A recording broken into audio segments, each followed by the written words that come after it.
ಭಾವ ಫೋನ್ ಮಾಡಿದ್ರಲ್ಲ, ಇವ್ರು ನೋಡಿದ್ರೆ ಇನ್ನೂ ಬಂದೇ ಇಲ್ಲ. ಯಪ್ಪ, ಅಶ್ವಿನ್ ಆಡಿದ ರೀತಿ ಎಲ್ಲ ನೋಡಿದ್ರೆ ಭಯ ಆಗುತ್ತೆ. ಈಗ್ಲೂ ನೆನ್ಸ್ಕೊಂಡ್ರೆ ಮೈ ಎಲ್ಲ ಜುಮ್ಮನತ್ತೆ. ಅಪ್ಪ ದೇವ್ರೆ, ಅಶ್ವಿನ್ ಬೇಗ ಮನೆಗೆ ಬರ್ಲಿ. ಯಾಕೆ ಈ ತರ ಆಗ್ತಿದೆ? ನಾವ್ ಅವಳಿಗೇನೋ ಮಾಡಕ್ ಹೋದ್ರೆ ಅದ್ ನಮ್ಗೆ ರಿವರ್ಸ್ ಹೊಡಿತಿದ್ಯಲ್ಲ. ಏನ್ ಗ್ರಹಚಾರನೋ ಏನೋ.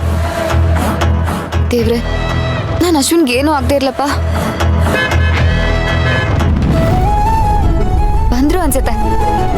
ಅಜ್ಜಿ ಹೇಳ್ದಾಗೆ ಅವನಿಗೆ ದೃಷ್ಟಿ ತೆಗಿಬೇಕು. ಅಶ್ವಿನ್, ಒಂದ್ ನಿಮಿಷ ನಿಂತ್ಕೋ. ಯಾಕೆ? ದೃಷ್ಟಿ ತೆಗಿಬೇಕು.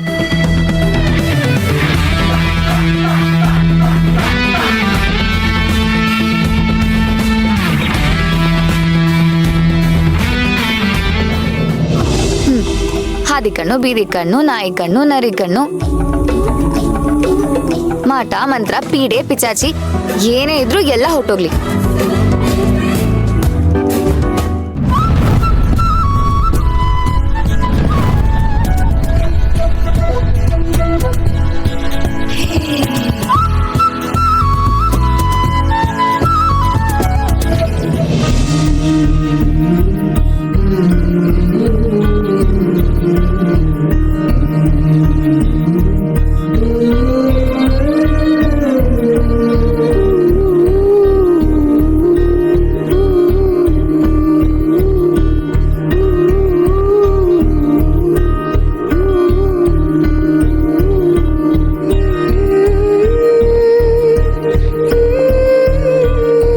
ಪೂಜಾ, ಇದು ಒಳ್ಳೆ ಚಿಕ್ಕ ಮಕ್ಳಿಗೆ ದೃಷ್ಟಿ ತೆಗಿಯೋ ತರ ನನಗೆ ತೆಗಿತಿದ್ಯಲ್ಲ.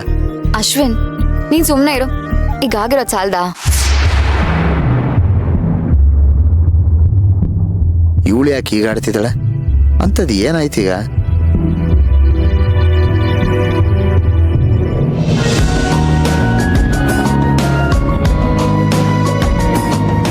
ತಗೋ, ಇದನ್ ಚೆನ್ನಾಗಿ ಜಗ್ದು ನುಂಗು.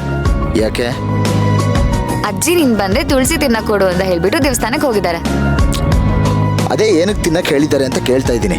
ಇದರಿಂದ ನಿನ್ಮೇಲೆ ಯಾವುದೇ ದುಷ್ಟಶಕ್ತಿ ಪ್ರಯೋಗನೂ ಆಗಲ್ಲ, ಅದಕ್ಕೆ. ದುಷ್ಟಶಕ್ತಿ ಪ್ರಯೋಗನ? ಏನದು? ಏನ್ ಹೇಳ್ತಿದ್ಯಾ ನೀನು?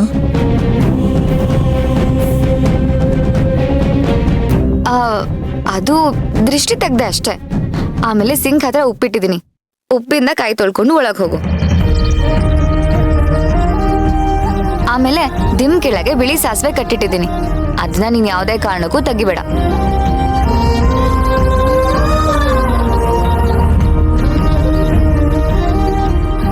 ಪೂಜಾ, ದೃಷ್ಟಿ ತೆಗ್ದಿದ್ದಾಯ್ತಾ? ಯಾಕೆ? ನನ್ನ ಹೆಂಡತಿ ನನಗೆ ದೃಷ್ಟಿ ತೆಗೆದ್ರೆ ನಿಮಗೆ ಹೊಟ್ಟೆ ಉರಿನಾ? ನಾನೆಲ್ಲೋ ಹಾಗಂದೆ. ನೀವು ಬಾಯಿ ಬಿಟ್ಟು ಹೇಳ್ದೆ ಹೋದ್ರು ನಿಮ್ಮ ಮುಖ ನೋಡಿದ್ರೆ ಎಲ್ಲ ಗೊತ್ತಾಗೋಗುತ್ತೆ. ಇವಾಗ ನೀವೇನೋ ನಿಮ್ಮ ಸಂಸಾರನ ಮುರ್ಕೊಂಡು ಹೊರಟೋದ್ರಿ. ಬೇರೆಯವ್ರು ಯಾರಾದ್ರೂ ಖುಷಿ ಪಡೋದು ನೋಡಿದ್ರೆ ನಿಮಗೆ ಹೊಟ್ಟೆ ಉರಿನಾ? ಎಸ್ಪೆಷಲಿ ನಾನು ಪೂಜಾ ಈ ಮನೇಲಿ ಅನ್ಯೋನ್ಯವಾಗಿದ್ದೀವಿ. ಅದನ್ನ ನೋಡಿದ್ರೆ ನಿಮಗೆ ತಡ್ಕೊಳಕ್ ಆಗ್ತಿಲ್ಲ ಅಲ್ಲ? ಅಶ್ವಿನ್, ಸುಮ್ಮನೆ ಬಾಯಿಗೆ ಬಂದಾಗ ಏನೇನೋ ಮಾತಾಡಬೇಡ. ನಾನು ಯಾವತ್ತೂ ನಿನ್ ಮೇಲೆ ಹೊಟ್ಟೆ ಉರಿ ಪಟ್ಟಿಲ್ಲ.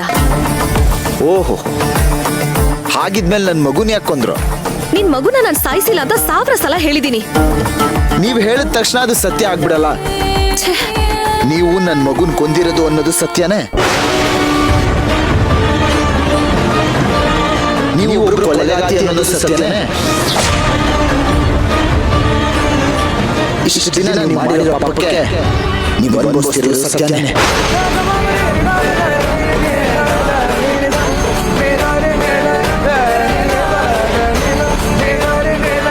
ನೋಡ್ತೀರಿ, ಇನ್ ಮುಂದೆ ನೀವು ಅನುಭವಿಸೋದು ತುಂಬಾ ಇದೆ, ನೋಡ್ತೀರಿ. ಅಶ್ವಿನ್, ಏನ್ ಮಾತಾಡ್ತಿದೀಯ ನೀನು? ಅಪ್ಪ ಮಹಾನ್ ಭಾವ, ನೀನ್ ಇದ್ರಲ್ಲಿ ಏನೂ ಮಾತಾಡಕ್ ಹೋಗ್ಬೇಡ.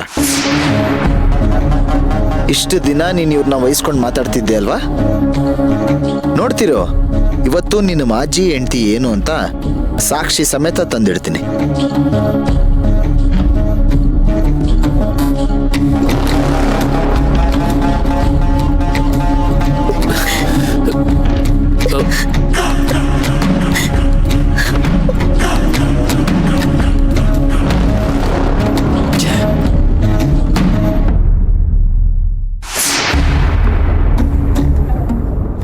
ನಮ್ಮ ಅಣ್ಣನಷ್ಟು ಮಾನ ಮರ್ಯಾದೆ ಇಲ್ದೇ ಇರೋರು ಈ ಪ್ರಪಂಚದಲ್ಲಿ ಯಾರು ಇಲ್ಲ ಅಂತ ಅನ್ಸುತ್ತೆ. ನೋಡಿದ್ಯಾ ಪೂಜಾ, ಅವಳು ಅವನ ಮೇಲೆ ಎಷ್ಟೇ ಅಪವಾದ ಹೊರಿಸಿ ಡಿವೋರ್ಸ್ ಕೊಟ್ರುವೆ ಇವನು ಅವಳಿಂದನೇ ಹೋಗ್ತಾನೆ. ಏನ್ ಮಾಡೋದು? ಅವಳು ಎಲ್ರ ಹತ್ರ ಇಷ್ಟೊಂದು ನಂಬಿಕೆ ಗಳಿಸಿದಾಳೆ. ನೀನು ಈಗ ಸುಮ್ಮನೆ ಒದ್ದಾಡಿದ್ರೆ ಆಗಲ್ಲ. ಬೇಗ ಹೋಗಿ ಆ ರಿಪೋರ್ಟ್ ತಗೊಂಬಾ. ಅದನ್ನ ನೋಡಿದ್ರೆ ಗೊತ್ತಾಗತ್ತೆ ನರ್ಸ್ ಮಗುನ ಕೊಲ್ಲಕ್ ಪ್ರಯತ್ನ ಪಟ್ಟಿದ್ದು ಇವಳೆ, ನಮ್ಮ ಮಗುನ ಕೊಂದಿದ್ದು ಇವಳೆ ಅಂತ. ನೀನ್ ಹೇಳ್ತಿರೋದು ಸರಿನೇ. ನಾನು ಈಗಲೇ ಫ್ರೆಶ್ ಅಪ್ ಆಗಿ ರಿಪೋರ್ಟ್ ತಗೊಂಡ್ ಬರ್ತೀನಿ. ಸರಿ.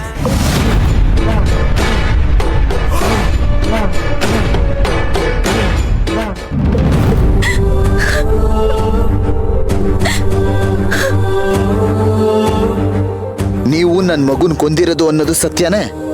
ನೀವೊಬ್ರು ಕೊಲೆಗಾತಿ ಅನ್ನೋದು ಸತ್ಯನೇ? ಇಷ್ಟು ದಿನ ನೀವು ಮಾಡಿರೋ ಪಾಪಕ್ಕೆ ನೀವು ಅನ್ಭವಿಸ್ತಿರೋದು ಸತ್ಯನೇ?